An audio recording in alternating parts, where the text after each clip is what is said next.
roman entre fiction et réalité. Entre fiction et réalité. Malgré sa tentative de recréer le réel, virgule, le roman est loin de la vérité. Malgré sa tentative de recréer le réel, virgule, le roman est loin de la vérité. Même si souvent il tire ses éléments constitutifs de la réalité, il est nécessaire de comprendre que c'est une réalité vue à travers les yeux d'un seul individu. Malgré sa tentative de recréer le réel, virgule, le roman est loin de la vérité. Même si souvent il tire ses éléments constitutifs de la réalité, il est nécessaire de comprendre que c'est une réalité vue à travers les yeux d'un seul individu. La perception est par conséquent subjective. La perception est par conséquent subjective. Écrire un roman, virgule, c'est prendre position. Écrire un roman, c'est prendre position. Le romancier s'adjuge le droit de refaire la vie, de l'imaginer. Le romancier s'adjuge, c'est-à-dire S''ADJUGE, s'adjuge le droit de refaire la vie, virgule, de l'imaginer.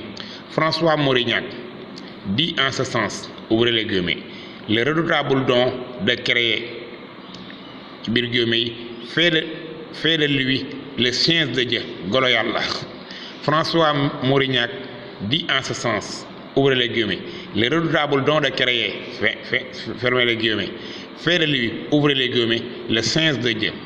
D'ailleurs, Balzac prétend pas copier le réel. D'ailleurs, Balzac ne prétend pas copier le réel, mais il dégage le sens. Il faut noter aussi que cette prétention de transcrire la réalité dans sa totalité n'est qu'imposture, car le roman est plutôt, selon l'expression d'Aragon, un mentir vrai. Il faut noter aussi que cette prétention de transcrire la réalité dans sa totalité n'est qu'imposture, car le roman est plutôt, selon l'expression d'Aragon, un mentir vrai entre guillemets. Il falsifie la vie, car comme tout art, il choisit dans le réel et le recrée. Car comme tout art, n'importe quel art, c'est-à-dire art, car comme tout art, il choisit dans le réel et le recrée. À ce propos, Guy de Maupassant n'écrivait-il pas, faire vrai consiste donc à donner l'illusion complète du vrai suivant la logique ordinaire des faits. Faire vrai consiste donc à donner l'illusion complète du vrai suivant la logique ordinaire des faits. Fin de citation.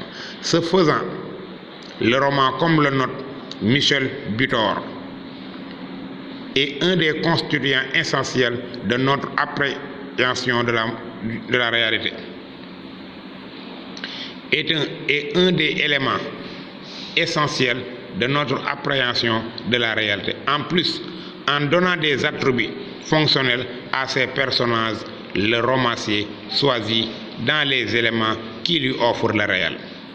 En plus, en donnant ces attributs fonctionnels à ces personnages, le romancier choisit dans les éléments qui lui offrent le réel. Ainsi, ces êtres deviennent imaginaires, car provenant d'un seul pouvoir de création et ne peuvent exister dans la réalité. Ainsi, ces êtres deviennent imaginaires, car provenant dans son seul pouvoir de création et ne peuvent exister dans la réalité. Donner l'illusion du vrai n'est pas forcément dire vrai. Donner l'illusion du vrai n'est pas forcément dire vrai. En réalité, tout dans le roman, les personnages, les lieux, les actions, l'histoire demeurent du papier. Tout dans le roman, les personnages, les lieux, les actions, l'histoire demeurent du papier. Cependant, certains écrivains, pour donner l'illusion du vrai, tentent de raconter leur propre vie. Cependant, certains écrivains, pour donner l'illusion du vrai, tentent de raconter leur propre vie. Cette entreprise n'est pas objective dans la mesure où l'individu ne fera part au lecteur que de ses réminiscences. Cette entreprise n'est objective dans la mesure où l'individu ne fera part au lecteur que des réminiscences. Or, sachant que la mémoire